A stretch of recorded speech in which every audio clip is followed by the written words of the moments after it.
Des de l'Autoritat Catalana de la Competència vam considerar que era necessari fer un informe amb l'objectiu de promoure la reclamació de danys per part de les administracions públiques provocades per il·lícits de competència.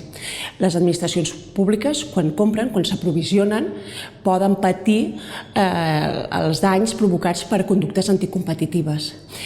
Això passa tant quan compren, quan s'aprovisionen, com quan, per exemple, donen subvencions en un mercat que ha estat cartelitzat o on hi ha un dominant i que té pràctiques anticompetitives. Per tant, és necessari que les administracions públiques comencin a participar en el mercat de reclamació de danys.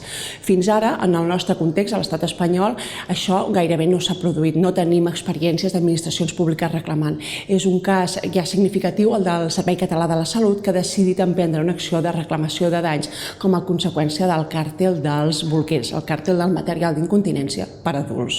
L'objectiu d'aquest estudi no és altre que encoratjar i empènyer les administracions públiques de Catalunya a iniciar, a començar a participar en el mercat de reclamació de danys. I això és necessari, tant com dèiem, per una bona gestió dels recursos públics, d'un principi de bona administració, de bona gestió dels pressupostos que tenim a disposició per proveir aquells béns i serveis, com, per altra banda, fer que la política de competència sigui efectivament dissuasòria, és a dir, les autoritats de competència sancionem aquelles conductes anticompetitives i a les empreses, als representants legals o directius d'empreses que es vegin involucrats per conductes anticompetitives i també imposem la prohibició de contractar amb les administracions públiques. Tanmateix, aquesta aplicació pública del dret a la competència no és una via de rescabalament dels danys. Per això és necessari que les administracions públiques, com ho estan fent el conjunt de privats, comencin a participar en el mercat de reclamació de danys.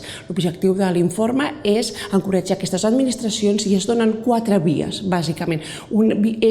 Aquest treball té 4 eixos, que és bàsicament l'eix comunicatiu i divulgatiu, l'eix organitzatiu, com hem d'encarar l'administració pública perquè reclami aquests danys, un eix que també afecta a quina ha de ser l'actuació de l'autoritat de competència, com les pròpies autoritats de competència podem promoure aquesta reclamació de danys i, finalment, algunes previsions en matèria de contractació pública.